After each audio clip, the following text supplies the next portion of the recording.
Dalam nama Bapa dan Putra dan Roh Kudus, amin. Bu Bapak, saudara-saudara terkasih, kaum muda adik-adik, salam bantul kasih, berkah dalam. Kembali kita berjumpa dalam Renungan Harian. Hari ini Selasa 28 Desember 2021, Pesta Kanak-kanak Suci Martir. Kita akan mengambil dari Injil Matius bab 2 ayat 13 sampai 18.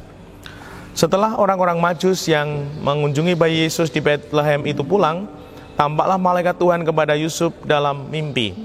Malaikat itu berkata, "Bangunlah, ambillah anak itu serta ibunya.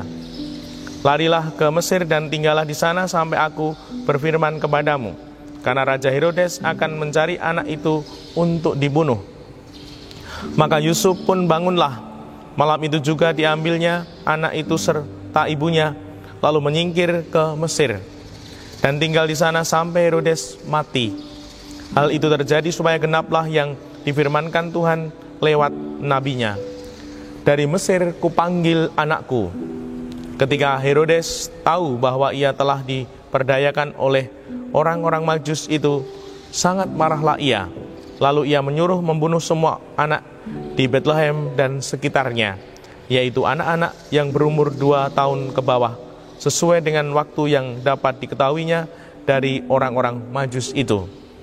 Dengan demikian, genaplah firman yang disampaikan oleh Nabi Yeremia. Terdengarlah suara di Roma, tangis dan ratap yang amat memilukan. Rachel menangisi anak-anaknya dan ia tidak mau dihibur sebab mereka tidak ada lagi. Demikianlah Injil Tuhan. Terpujilah Kristus. Ibu bapak, saudara-saudara terkasih, bacaan ini menceritakan kepada kita bahwa Tuhan Yesus yang lahir masih bayi harus mengalami peristiwa pengalaman yang tidak enak, bahkan sangat mencekam, di mana anak-anak mau dibunuh, di mana sungguh ini menjadi warta bagi orang tua Yusuf yang sungguh luar biasa. Bayangkan ketika kita sebagai keluarga lalu punya anak, dan anak dari kita akan dibunuh semua. Ini sungguh suatu peristiwa yang sangat berat, dan ini dialami oleh Yesus, putra Allah. Dia adalah putra Allah, lah kok masih bayi saja mengalami peristiwa yang mencekam seperti itu, peristiwa yang sangat berat seperti itu.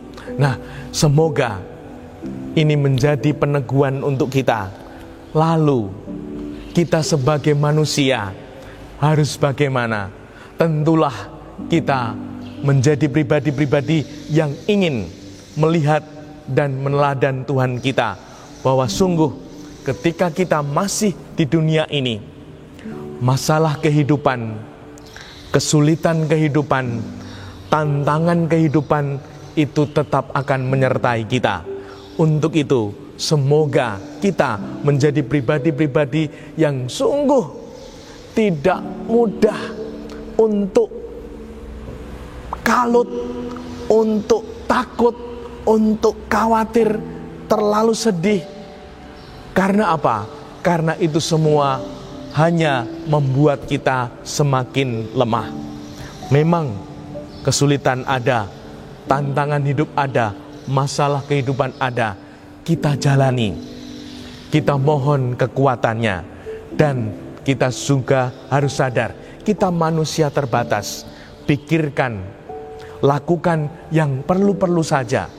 Yang tidak perlu, tidak usah dipikir, tidak usah dilakukan, sehingga sungguh kita tidak habis energi untuk sesuatu yang tidak ada artinya, sesuatu yang tidak perlu. Namun sungguh kita melakukan apa saja yang bermanfaat, yang perlu dan penting dalam kehidupan ini, sehingga hidup kita akan lebih bermanfaat, hidup kita akan berbuah berkat. Dan semoga itu semua menjadi kelimpahan kita ketika kita sungguh lebih ingin menjalankan kehidupan ini seperti apa yang dikehendaki oleh Tuhan kita. Dimuliakanlah Tuhan kini dan sepanjang masa. Salam bantul kasih, berkah dalam. Nama Bapa, Putra, dan Roh Kudus. Amin.